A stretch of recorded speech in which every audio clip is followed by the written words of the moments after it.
ইমাম মালিক রহমতুল্লাহ আলাইকে একজন প্রশ্ন করলেন, এক ছাত্র, যে হুজুর পৃথিবীর মধ্যে সর্বশ্রেষ্ঠ ধর্মের নাম কি? উনি উত্তরে বললেন, এ ধরনের প্রশ্ন করা হলো কবিরা গুনাহ। মানে পৃথিবীর মধ্যে সর্বশ্রেষ্ঠ ধর্ম প্রশ্ন করাই কবিরা গুনাহ। তো বলতেছে কবিরা গুনাহ হওয়ার কারণ, তখন তিনি কোরআন থেকে একটা আয়াত তেলাওয়াত করলেন, অমাইয়াবু তাগি গয়রাল ইসলামা দীনান ফালাই ইউকবালা মিনহু। ইসলাম ছাড়া অন্য কোনো ধর্মই নেই, একটাই মাত্র ধর্ম, তার নাম হলো ইসলাম। তাহলে আবার বহু ধর্মের মধ্যে কোনটা শ্রেষ্ঠ? ধর্ম কয়টা? একটা। ধরে বলেন কয়টা?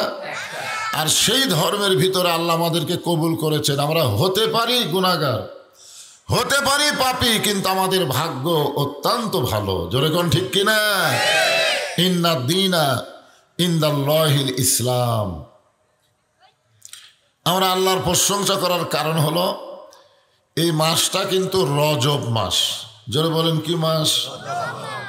এই মাসের চাঁদ ওঠার সাথে সাথেই আল্লাহর নবী একটা দোয়া খুব বেশি বেশি পড়তেন, আল্লাহুম্মা বারিক লানা রজবা ওয়া শাবান ও বাল্লিগনা রমাদান। রজবের চাঁদ উঠেছে, আমরা রজব মাসের মাহফিলে এখানে বসেছি, খুশি না বেজার? এই মাসে আল্লাহ তাআলা আমাদের নবীকে আরশে নিয়ে গেছিলেন। আপনারা বিশ্বাস করেন? আরশে নিয়ে গেছিলেন, মেরাজ করাইছেন। কি করাইছেন? এই মাসটা হলো মেরাজের মাস। এক সময় আল্লাহ তাআলা নবীকে জান্নাতে প্রবেশ করার তৌফিক দিয়েছিলেন। আমাদের নবী কিন্তু জান্নাতে প্রবেশ করেছিলেন। নবীর সঙ্গে তখন একটা ফেরেশতা ছিল, নাম হলো জিবরাইল। ফেরেশতা জিবরাইল বললেন, ইয়া রাসূলুল্লাহ, আপনি যদি জান্নাত থেকে বের না হন, আল্লাহ আপনাকে জান্নাত থেকে বের করে দিবে না। কারণ জান্নাতের শর্ত হলো ফাদখুলুহা খালিদিন। কেউ যদি একবার জান্নাতে প্রবেশ করে, আল্লাহ তাকে চিরস্থায়ীভাবে জান্নাত দিয়ে দেয়। তা আপনি যদি বার না হন, আল্লাহ আপনাকে বার করে দিবে না। এই কথাটা জিবরাইল কিন্তু নবীর পক্ষেই বলেছেন, ঠিক কিনা বলেন? কিন্তু আল্লাহ নবী এত রাগ করলেন, নবী বললেন, জিবরাইল, যেই কথা একবার বলেছ এ কথা আর দ্বিতীয়বার বলো না।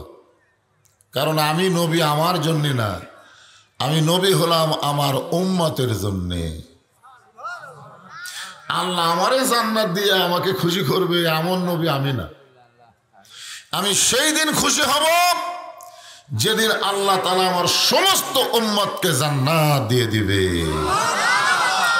আজকে আমি জান্নাত দেখার জন্য ঢুকছি। আল্লাহ যদি আমাকে বলতো যে হুজুর আপনি জান্নাতে থাকার জন্য ঢোকেন, আমি জান্নাতে ঢুকতামই না। আমি জান্নাতে ঢুকতামই না। কারণ আমি সেই দিন জান্নাতে থাকার জন্য ঢুকবো যেদিন আল্লাহ আমার সমস্ত উম্মাতিনীকে জান্নাত দিবেন।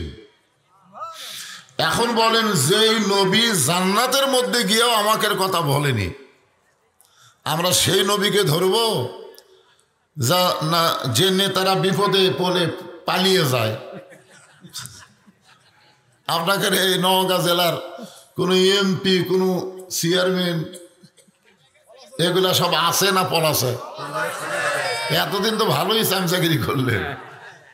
হ্যাঁ, দেখছেন? যে নেতাকে পিছনে সময় দিলেন, ওই নেতারা বিপদ পড়লে আর আপনাদের কথা খেয়াল করে না। আর আমাদের নবী জান্নাতের মধ্যে গিয়েও আমাদের কথা ভোলে না। আমাদের ভাগ্য এত ভালো যে আমরা যত বড়ই পাপী হই না কেন, আমাদের নবী ওকালতি করে সুপারিশ করে আমাদেরকে জান্নাতে পৌঁছায় দিবেন। আছেন আমার মুক্তার, আছেন আমার ব্যারিস্টার, শেষ বিচারের হাইকোর্টেতে তিনি আমায় করবেন পার। আমরা পাপী রাসূল জাবিন্দার। এমন একজন নবী পাওয়াতে খুশি না বেজার? জবান খুলে সমস্যারে বলি আলহামদুলিল্লাহ। আসলে ভালো মায়ের সন্তান রে, এর মা অত্যন্ত ভালো। আসলেই তাই। ভালো মায়ের সন্তান খোঁজ করে দেখুন আবার সিজার করা হয়নি, নর্মালি হয়েছে। সুবহানাল্লাহ। আপনাকে বলার আগেই বলতেছে সিজার। শরম নাই, কোনো শরম নাই। মাদ্রাসায় পড়তেছে। আল্লাহ তোমাকে হক করে আলেম হাফেজ কবুল করুক, জোরে করে আমিন, জোরে বলে আল্লাহ। মানে আমি বলার আগেই ওই বলতেছে। আর কতকগুলা এরই বয়সে দেখেন কতকগুলা খালি বাহিরে ঘুরতেছে। আচ্ছা আপনারা ওই জায়গা ফাঁকা তুলেন কেন ভাই? আল্লাহর হস্তে আমি বললাম, আল্লাহর হস্তে সামনে বসেন। যে জায়গায় আপনি বসে জায়গা গরম করছেন, মনে করছেন যে এই গরম জায়গা বাদ দিয়ে আবার ঠান্ডা জায়গা বসবো, ঠিক ঠিক না। এই দুই জায়গা আপনার জান্নাতের সাক্ষী হবে, ওই জায়গাও হবে, এ জায়গা হবে। হ্যাঁ, তো জান্নাতের সাক্ষী করার জন্য এটা জান্নাতের বাগান।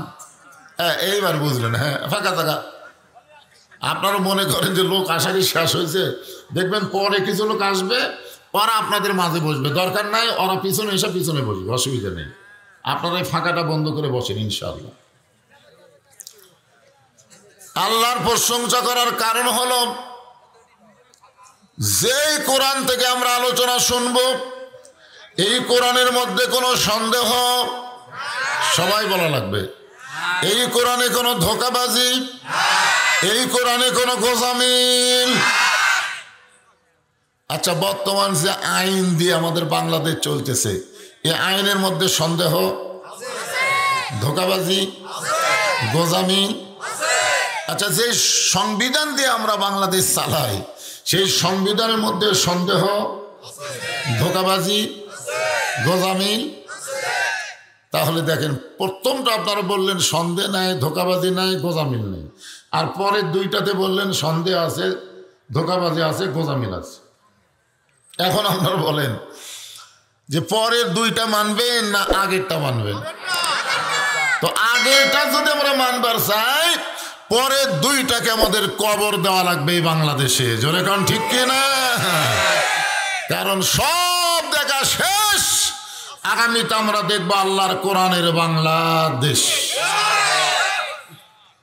হাফিজি মাদ্রাসার জন্য আদায় করা লাগবে না, কোরআন দিয়ে যখন বাংলাদেশ চলবে, সমস্ত প্রাইমারির আগডম বাগডম ঘরডম বাদ দিয়ে আল্লাহর কোরআনকে বাধ্যতামূলক শিক্ষা দেওয়া লাগবে, জোরে কোন কথা ঠিক কিনা?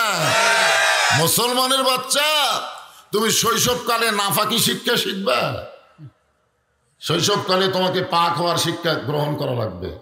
আপনারা বলেন তো, এই কোরআন শিক্ষা করবার গেলে কি নাফাক অবস্থায় ধরা যাবে? এটা ধরবার গেলেও শর্ত আছে।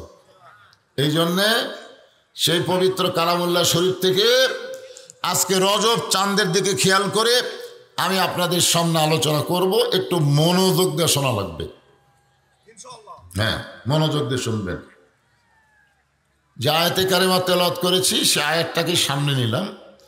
আল্লাহ ঈমানদারকে লক্ষ্য করে বলতেছেন যে আমার কাছে যদি কিছু পাবার চাও, তাহলে ধৈর্য এবং নামাজের মাধ্যমে চাও। আল্লাহ বলতেছেন, ইয়া আইয়ুহাল্লাযীনা আমানুস্তাঈনু বিস-সাবরি ওয়াস-সালাহ। এর বাংলা অর্থ হলো, যদি আমরা আল্লাহর কাছে কিছু পাবার চাই, তাহলে ধৈর্য আর নামাজের। এখন আপনারা বলেন, বাংলাদেশে আমরা যারা মুসলমান দাবি করি, আমরা কি সবাই নামাজ পড়ি? পড়ি না। নামাজ সবাই আমরা পড়ি না। এই নামাজ প্রত্যেকটা মুসলমানকে পড়তেই হবে, পড়তেই হবে। এই আইনটা হলো নামাজ কায়েম করা, জোরে কোন কথা ঠিক কিনা? কায়েম শব্দের অর্থ হলো প্রতিষ্ঠা পাওয়া। তো আমাদের বাংলাদেশে আমরা নামাজ পড়ি, কিন্তু নামাজ কায়েম করি না। কোরআনের কোনো জায়গায় আল্লাহ বলে নাই যে তোমরা নামাজ পড়ো। কোরআনের শুরুতেই দেখেন আপনারা কি বলতেছে আল্লাহ, আল্লাযীনা ইউমিনুনা বিল গায়বি ওয়া ইউকিমুনাস সালাহ। কি বলতেছে? যে অদৃশ্যের প্রতি বিশ্বাস স্থাপন করার পরেই তোমাদের 1 নম্বর কাজ হলো নামাজ কায়েম করো। শুরু হলো আরো 81 বার, সর্বসাকুল্যে 82 বার আল্লাহ কোরআনের নামাজ কায়েমের কথা বলেছে। একটাবারও নামাজ পড়ার কথা আল্লাহ বলেনি।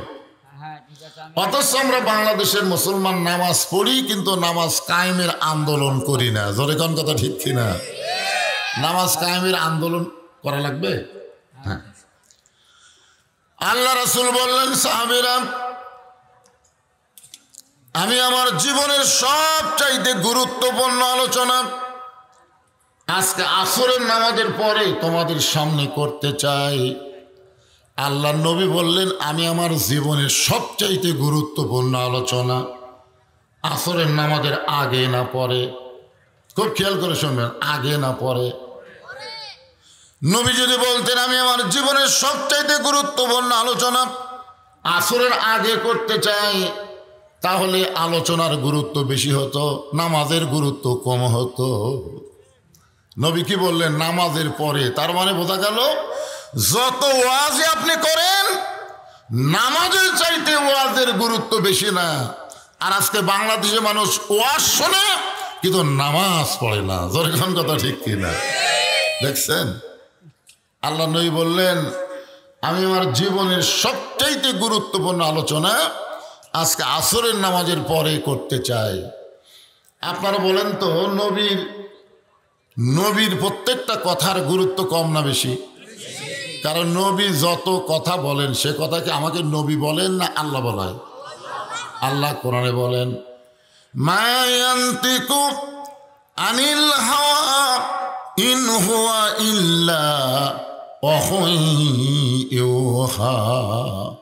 আল্লাহ বলেছেন, নবী নিজের ইচ্ছায় কোনো কিছু বলেন না।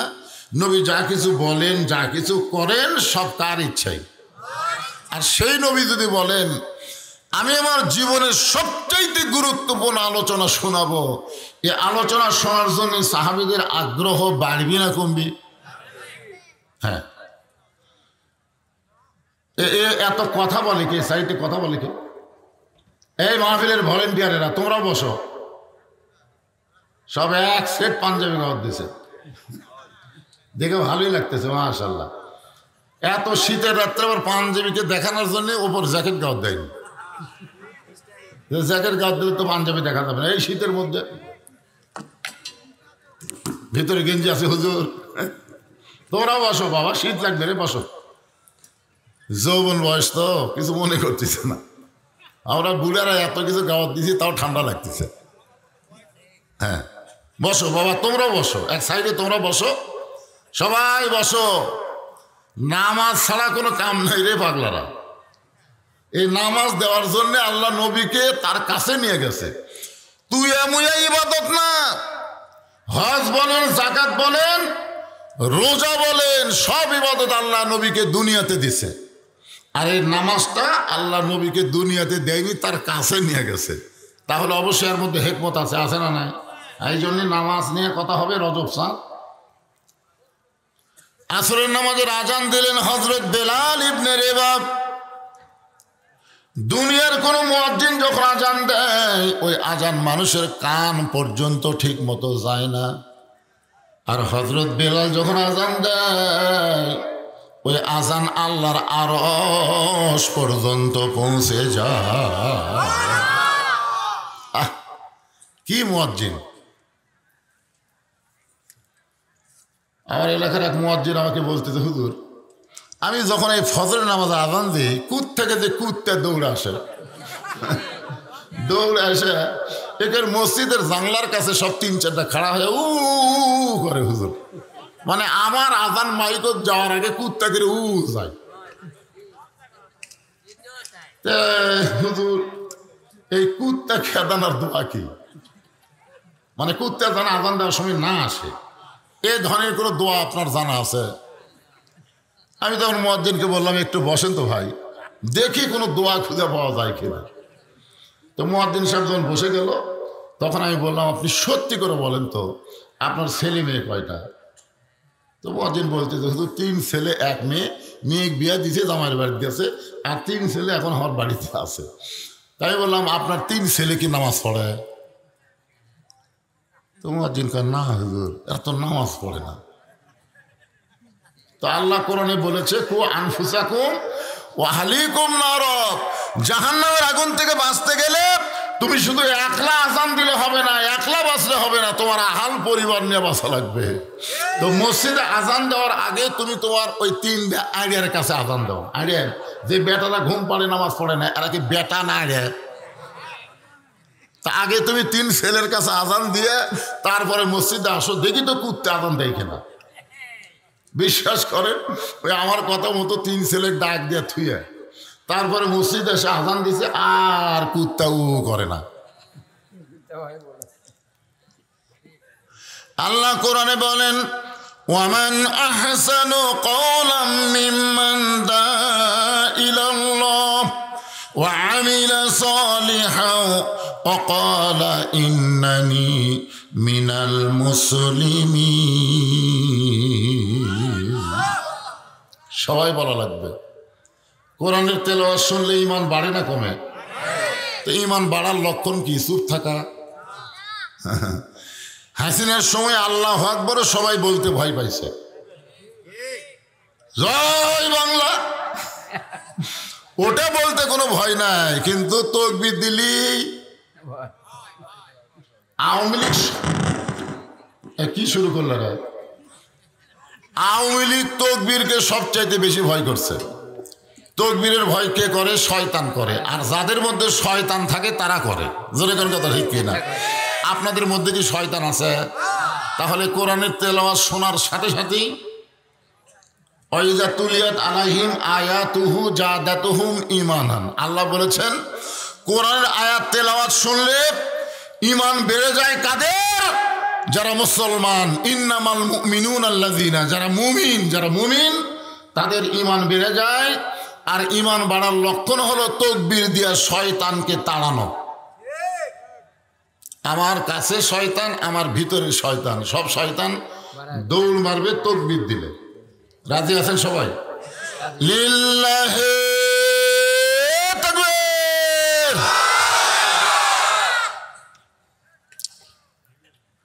একটু মনোযোগ দিয়ে শুনবেন। আসরের নামাজের আযান দিলেন হযরত বেলাল ইবনে রেবাব।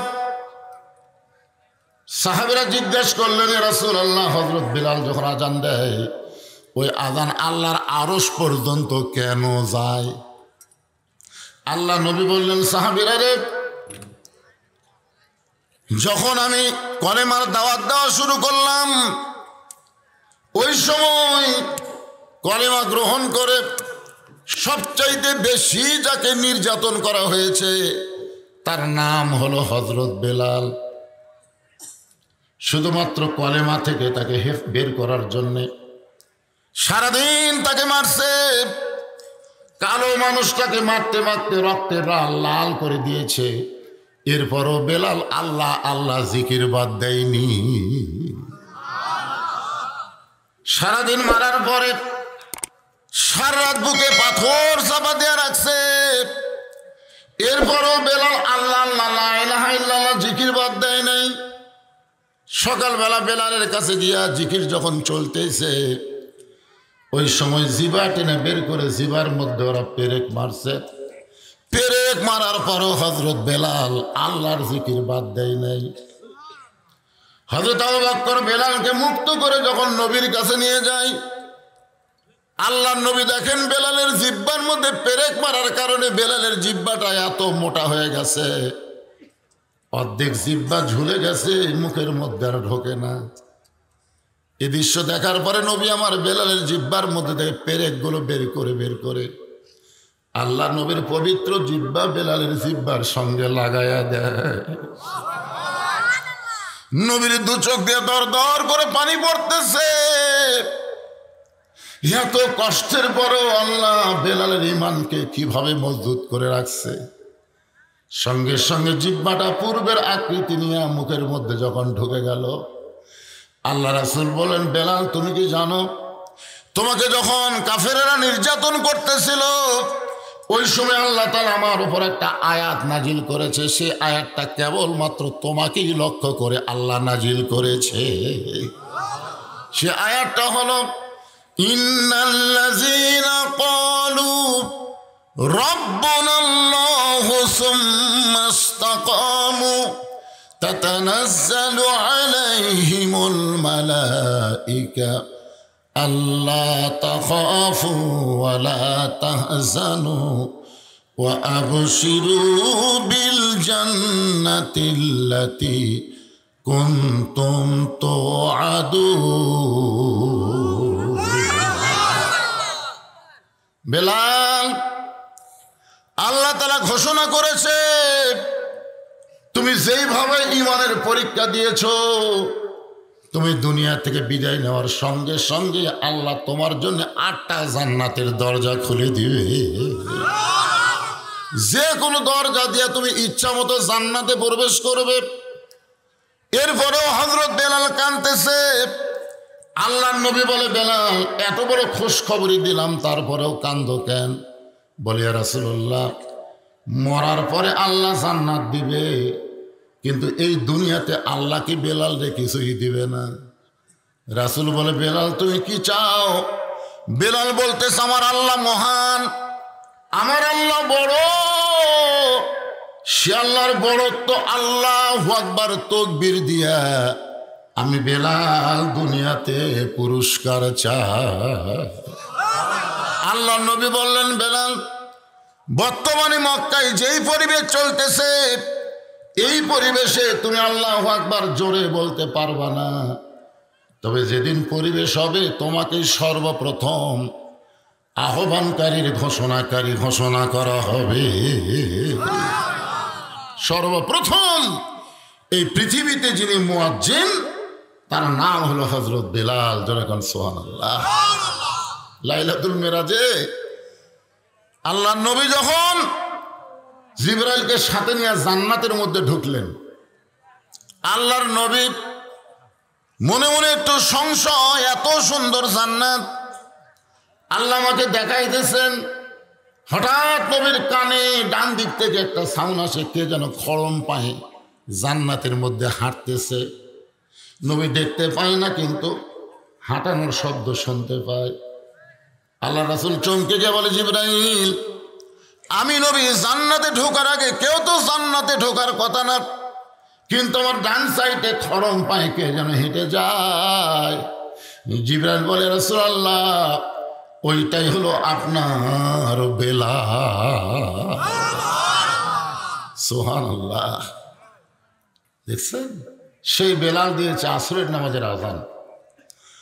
আজান দেওয়ার সঙ্গে সঙ্গে পঙ্গপালের মতন সাহাবীরা, মদিনার যত সাহাবী সবাই মসজিদ নববীর দিকে রওনা নিলেন। আজান দেওয়ার আগে কিন্তু মসজিদের মধ্যে ঢোকা যাবে না, আজান দেওয়ার পরে ঢোকা লাগবে। ইল্লা মুয়াজ্জিন, শুধুমাত্র মুয়াজ্জিন ছাড়া। আপনাদের এই যে মসজিদে সর্বপ্রথম কে ঢুকবে? মুয়াজ্জিন। কি জন্য ঢুকবে? আজান দেওয়ার জন্য ঢুকবে। মুয়াজ্জিন ছাড়া কেউ যদি আজানের আগে মসজিদে ঢোকে, সে মসজিদে নামাজ পড়লে সওয়াব পাবে, কিন্তু মসজিদে ঢোকার কোনো সওয়াব পাবে না। মসজিদে ঢোকার সওয়াব নিবার গেলে আজান দেওয়ার পরে ঢোকা লাগবে। রাসূলের হাদিসের ব্যাখ্যায় বলা হয়েছে, আজান দেওয়ার প্রথম 3 মিনিটের মধ্যে যারা মসজিদে ঢুকবে, আল্লাহ তাদের আমল নামায় একটা উট কুরবানির সওয়াব দিবে। কয় মিনিট? এই 3 মিনিটের মধ্যে যদি 10 জন ঢোকে, 20 জন ঢোকে, সবাই একটা করে উট কুরবানির সওয়াব পাবে। আজান দেওয়ার 5 মিনিটের মধ্যে যারা মসজিদে ঢুকবে, আল্লাহ রাস্তায় একটা গরু কুরবানির সওয়াব পাবে। আজান দেওয়ার 10 মিনিটের মধ্যে যারা মসজিদে ঢুকবে, আল্লাহ রাস্তায় একটা ছাগল কুরবানির সওয়াব পাবে। যখন মুয়াজ্জিন আকামত দিবে, এমন সময় কেউ যদি মসজিদের মধ্যে ঢোকে, তাকেও আল্লাহ সওয়াব দিবে, তবে কুরবানির সওয়াব দিবে না, একটা ডিম অথবা মুরগি দান করার সওয়াব দিবে। তবে আজান দেওয়ার আগে যদি কেউ ঢোকে, এই সওয়াব থেকে সে বঞ্চিত হয়ে যাবে। এখন আপনারা বলেন তো, আগে ঢুকবেন না পরে ঢুকবেন? হ্যাঁ, মুয়াজ্জিনের আগে যান, ঢোকেন না। যে যত আগে মসজিদে ঢুকবে দেখবেন তার মধ্যে দুনিয়াবি গল্প তত বেশি শুরু হবে। আমার এলাকায় এখন গল্প শুরু হয়েছে, মসজিদের মধ্যে যায়, এত আলু লাগালু যে লাভ হবি করে। ভারত মনে করছিল যে আমরা আলু পেঁয়াজ চিনি বন্ধ করে দিয়ে বাংলাদেশের মুসলমান মানুষদেরকে না খেয়ে মারবো। আল্লাহ কয় তোদের চিনিও লাগবে না, পেঁয়াজও লাগবে না, আলু লাগবে না। ওয়া মিন দাব্বাতিন ফিল আরদি ইল্লা আলাল্লাহি রিজকুহা, বাংলার মুসলমানের রিজকের ব্যবস্থা আমার আল্লাহ করবে। জোরে কোন কথা ঠিক কি না? এখন ভারত কান দিচ্ছে, মোদির বিরুদ্ধে আন্দোলন শুরু করে দিচ্ছে। আপনারা কি মনে করছেন ভারতও তার চিকিৎসা করবার যাচ্ছে না? বাংলাদেশের মানুষের আর অসুখও হচ্ছে না। আগে কথায় বলতো মাত্রাতে যাও, বেঙ্গালুর যাও। কে বেঙ্গালুর? তুই আল্লাহ বসে আছে তো। আল্লাহ কোরআন শরীফকে লক্ষ্য করে বলেছেন, অনুনাজ্জিলু মিনাল কুরআনি মা হুয়া শিফাউ ওয়া রাহমাতুল লিল মুমিনিন। এই কোরআনকে নাজিল করা হয়েছে মুমিনদের যাবতীয় রোগের ঔষধ হিসাবে। সরলকম আপনার বলেন তো কোরআনে ওষুধ আছে না নাই? ভারতের যাবে কোরআন আপনার কাছেই তো ওষুধ হয়ে আছে। কোন কোন সূরা দিয়ে আমল করলে আপনার রোগ ব্যাধি আরাম ভালো হবে? আজকে রজবের মাসে আপনাদেরকে আমি ফাঁকে ফাঁকে বলার চেষ্টা করবো ইনশাআল্লাহ। এই বেটা উঠলি কেরে, তোরা এত তারিফ করছিস, তো কোটা চলবে না।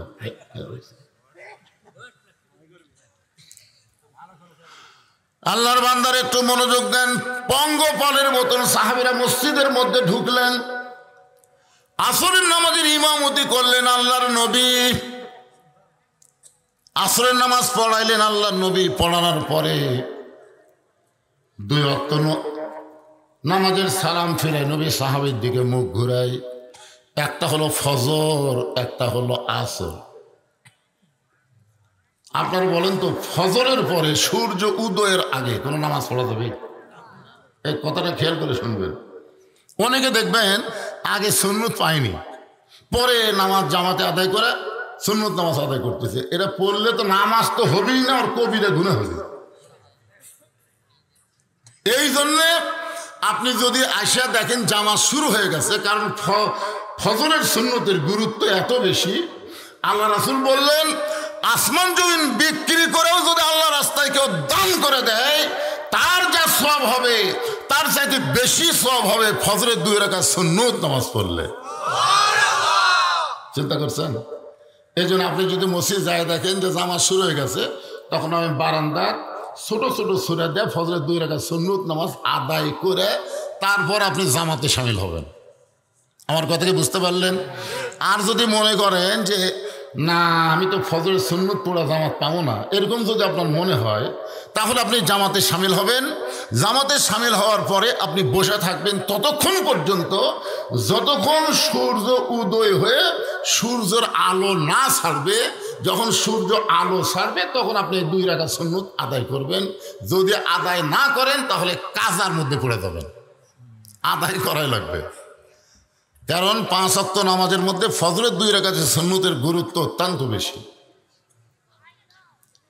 ফজরের সালাম ফিরানোর পরে কোনো নামাজ নাই, আসরের নামাজের পরে কোনো নামাজ, যতক্ষণ সূর্য অস্ত না যাবে কোনো নামাজ পড়া যাবে।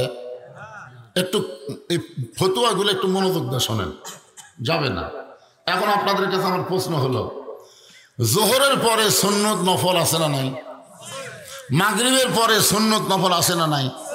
এশার পরে সুন্নত নফল বেতের আছে না নাই? কিন্তু আসরের পরে আর ফজরের পরে নাই কেন?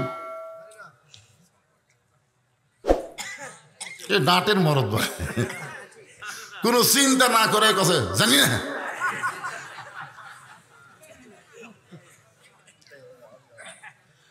আপনারা বলেন তো ফজরের নামাজের আজান দেওয়ার 8 ঘন্টা পর ফজরের জামাত হয় না? জোহরের নামাজের আজানের 15 মিনিট পরে জোহরের জামাত হয়। আসরের নামাজের আজান দিলে 15 মিনিট পরে আসরের জামাত হয়। এশার নামাজের আজান দিলে 15 মিনিট পরে এশার জামাত হয়। কিন্তু মাগরিবের আজান দিয়ে কেউ যদি 15 মিনিট পরে মনে করে মসজিদে আসে, আয়েশা দেখবে মসজিদ আছে কিন্তু নামাজ নাই।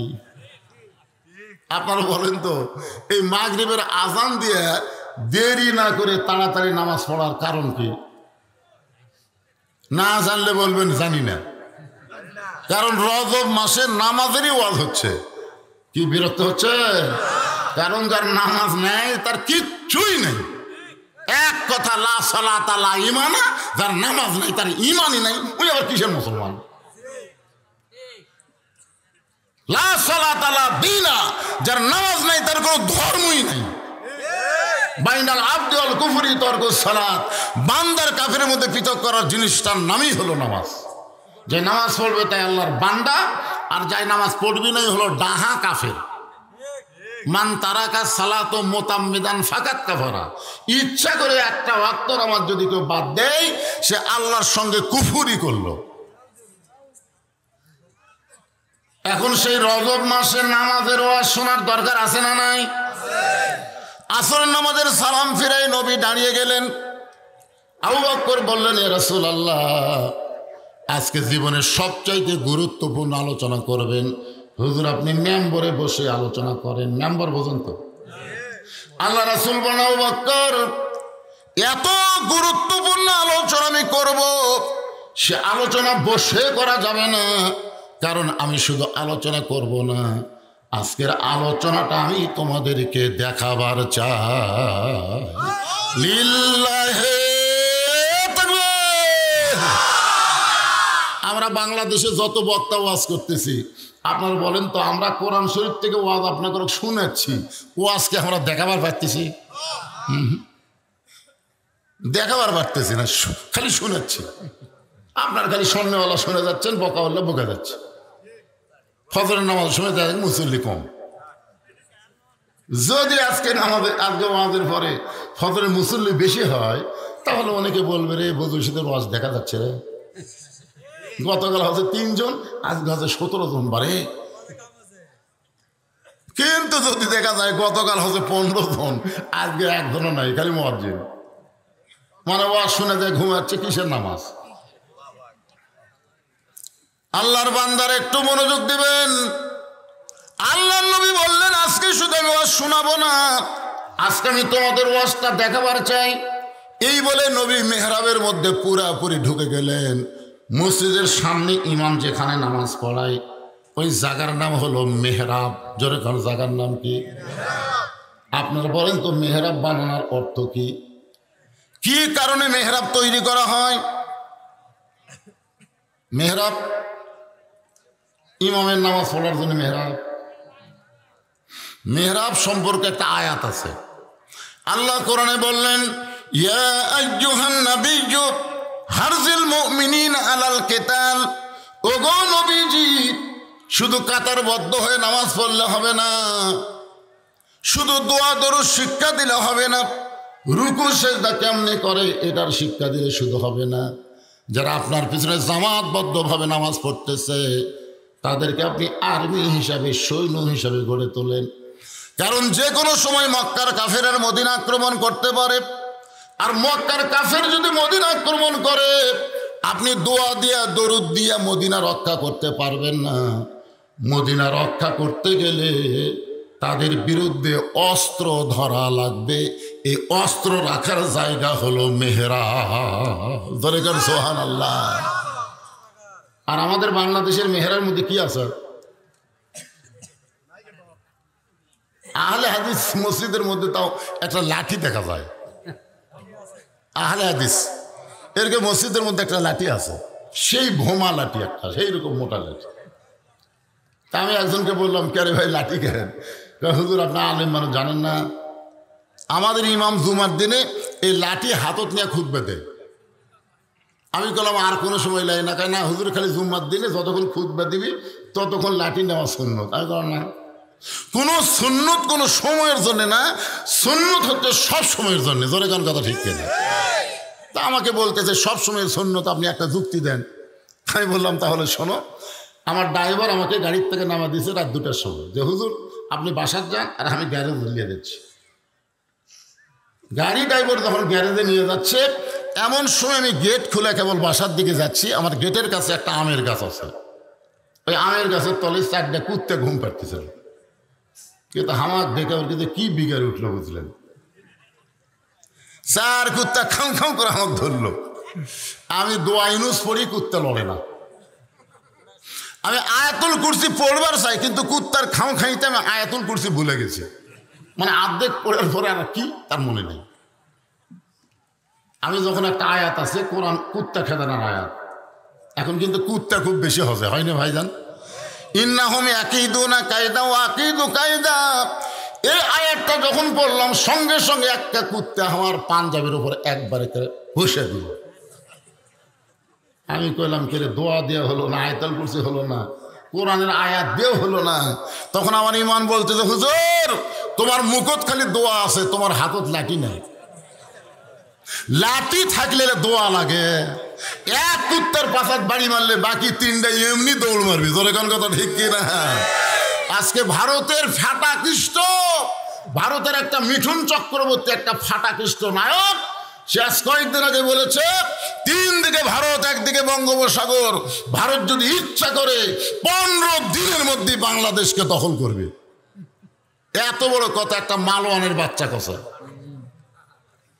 বলেন তো, আমাদের সবার হাতে একটা করে যদি লাঠি থাকে, আর ভারতের তদন্তকারী দল যদি দেখে যে বাংলাদেশের মুসলমান লাঠি লিয়া ঘরে, ওর আর বাংলাদেশ দিতে তাকাবে? হ্যাঁ, 3 হাতে একটা লাঠি থাকবে আর পকেটে তো একটা খুর থাকবে, খুর। যদি ভুল করে ভারতের হিন্দুরা ঢোকে, আমরা লাঠি দিয়ে পাড়া ফেলা দেবো, কিন্তু গোড়া কাটা হবে না বুঝলেন, আগা কাটা খালি পোলটা দেবেন। তারপরে সুন্নতে খাতনা হয়ে যাবি, কলমা পড়াবো। জোরে কোন কথা ঠিক না? আমার এই ওয়াজ ভারতে চলে গেছে। আমি যে ওয়াজ করছি এরা মিডিয়ার মাধ্যমে ভারতে চলে গেছে।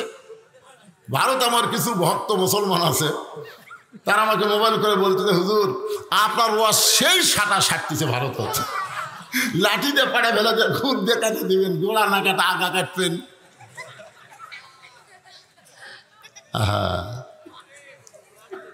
এরা দেখেন শুধুমাত্র হাসিনার জন্য এরা কিন্তু আমাকে উপর রাগ করছে। জোরে তোর কথা ঠিক কিনা? কেন রাগ করিস কেন? তোরকে মাল তোরকে আমরা দিয়ে দিছি, কারণ মোদিরও বউ নাই, শেখ হাসিনারও স্বামী নাই, দুইজন করে খাক, বুড়া বুড়ি লাড়িয়া খাক। জোরে তোর কথা ঠিক কিনা? এরা তার করে খাবার পারবে না, এরা লাড়িয়া খাওয়া লাগবে। জোরে তোর ঠিক কিনা?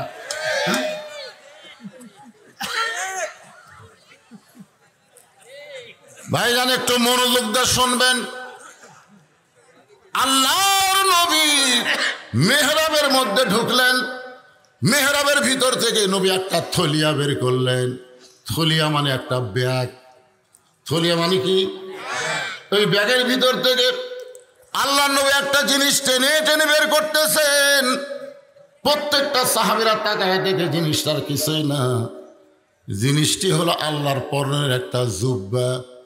উসমান গনি বললেন, ইয়া রাসূলুল্লাহ, জীবনে কত জুব্বা পরে আপনি আমাদের সামনে নামাজ পড়াচ্ছেন, আজকেও আপনার পরনে একটা জুব্বা আছে, আবার আজকে এই জুব্বা দেখানোর মধ্যে জীবনের গুরুত্বপূর্ণ ওয়াজটা কি?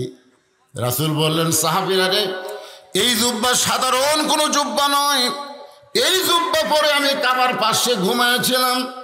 যেই জুব্বা আমি তোমাদের দেখাইতেছি, এই জুব্বা পরে আমি কাবার পাশে ঘুমায়েছিলাম। ফেরেশতা জিবরাইল আমাকে ঘুম থেকে চেতন করলো। নবীর কাছে যখন জিবরাইল, নবী তখন ঘুমের মধ্যে ছিলেন। জিবরাইল বলে, আল্লাহ, যেই নবীকে নিয়ে আপনি আরশে যাবার। আল্লাহ বললেন, জিবরাইল নবীকে ঘুম থেকে চেতন করো। জিবরাইল বলে, আল্লাহ, আমি কিভাবে চেতন করব? আল্লাহ বললেন, তোমার জিহ্বাটা বের করে নবীর বাম পায়ের তালুতে সুরবুরি দাও। হাত দিয়ে না, তোমার জিহ্বা দিয়ে সুরবুরি দাও। নবী যখন ঘুম থেকে চেতন পেয়ে বললেন, জিবরাইল এইটা কি করলেন? আপনি হলেন সমস্ত ফেরেশতার সরদার। বাবা আদম থেকে আমি নবী পর্যন্ত সমস্ত নবীর কাছে আপনি ওহী বার্তাবাহক, আর আপনি এটা কিভাবে আমাকে ঘুম থেকে চেতন করলেন? জিবরাইল বলে, নবী গো, আপনি জানেন না, এই চেতন আমি আপনাকে করি নাই, আল্লাহ পাক করার হুকুম দিয়েছে। আল্লাহ নবী বলেন, সাহাবীরা রে, যেই জুব্বা আমি তোমাদেরকে দেখাইতেছি, এই জুব্বা পর অবস্থায় জমজমের কূপের পানি দিয়ে ওযু করলাম। জিবরাইল আমার হাতটা ধরে বললেন, হুজুর, একটু কষ্ট করে আপনাকে সামনে যাওয়া লাগবে। কাবা ঘর থেকে মাত্র 170 মিটার দূরে আমি এসে দেখি একটা প্রাণীর মতন কি যেন দাঁড়িয়ে আছে। এত সুন্দর প্রাণী। আমি বললাম জিবরাইল, আমাকে ঘুম থেকে চেতন করে জমজমের কূপের পানিতে ওযু করানোর পরে এই প্রাণীকে আমাকে দেখানোর জন্য নিয়ে আইলা। জিবরাইল বলে, রাসূলুল্লাহ, এটা কোনো প্রাণী নয়, এইটা হলো একটা যানবাহন।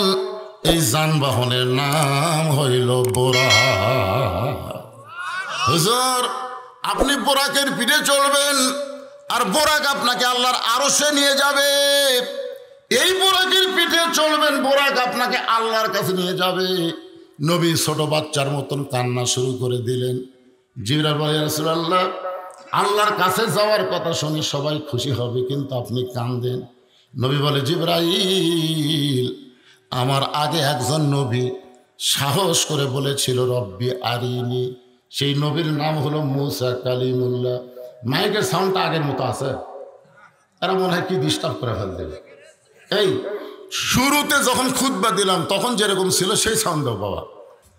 ফেরেশতা জিবরাইল বলতেছে, ইয়া রাসূলুল্লাহ, আপনি কি বলতেছেন? নবী বলতেছে, আমার উপর আল্লাহ যেই কোরআন নাজিল করেছে সেই কোরআনের মধ্যে একটা নবীর নাম হলো মুসা কালিমুল্লাহ। জোরে বলেন, নবীর নাম কি? মুসা কালিমুল্লাহ। সবসময় আল্লাহর সঙ্গে মাইক নষ্ট করলো ইচ্ছা করে। আমি যখন আসে ওয়াজ শুরু করলাম, যে অবস্থায় ছিল ওই অবস্থায় দাও, ইকো বাদ দাও। হ্যাঁ, এই বুড়া মানুষের ইকো লাগে নাকি রে? এখনকার ইয়ং জেনারেশনের বক্তা যারা, এরা ইকো ছাড়া ওয়াজ করে না। আমার আর ইকোর দিন আছে? ইকো টিকো কিছু লাগবে না, সাউন্ডটা যেন সবাই বুঝতে পারে। অত্যন্ত গুরুত্বপূর্ণ রজবকে নিয়ে নামাজের আলোচনা হচ্ছে, একটু মনোযোগ দিয়ে শোনা লাগবে। জোরে কথা ঠিক? কারণ আমাদের বাংলাদেশের মুসলমানেরা সবই করে, কিন্তু নামাজটা একটু কম পড়ে। আর যারাই পড়ে মসজিদের মধ্যে বারবার খালি ঘড়ি দেখে। জোরে কথা ঠিক কিনা? অথচ আল্লাহ বলতেছেন বিসবরি ওয়াসসালাহ, আগে ধৈর্য তারপরে নামাজ। মসজিদের মধ্যে যাই ঘোড়া রোগ ধরছে, কেন 5 মিনিট পরে আসরের নামাজ হবে, এর মধ্যে তো 10 বার ঘড়ি দেখা লাগবে কেন? খালি দেখতেছি, দেখে আবার কে ভাই আর কয় মিনিট করছে, এখনো 2 মিনিট। হাত ঘড়ি লড়তেছে না রে, হাত ঘড়ি লড়তেছে। ওই লোকটাই মসজিদ থেকে বাহির চলে চা খাচ্ছে, 1-1 ঘন্টা হয়ে যাচ্ছে, একবারও ঘড়ি দেখতেছে না। জোরে কোন কথা ঠিক কিনা? তাই সাউন্ডটা একটু ক্লিয়ার করে দাও, জনগণ একটু শুনুক বাজান। হ্যাঁ, ঠিক করে দিছা? এই যে তুমি এসার নামাজ পড়ছা, সত্যি করে কত এই নামাজের ওয়াজ হচ্ছে, ওই নামাজ পড়েনি। বিসমিল্লাহ কয়ে হাত দাও, বিসমিল্লাহ কয়ে হাত দাও। আসলে কি যে বোঝে না।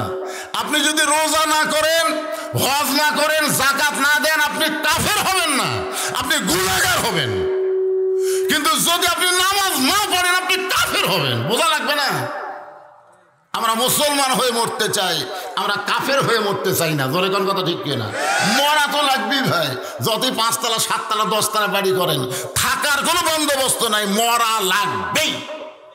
কথা কর না কেন? মরা লাগবে না তো কি হয়ে মরবেন?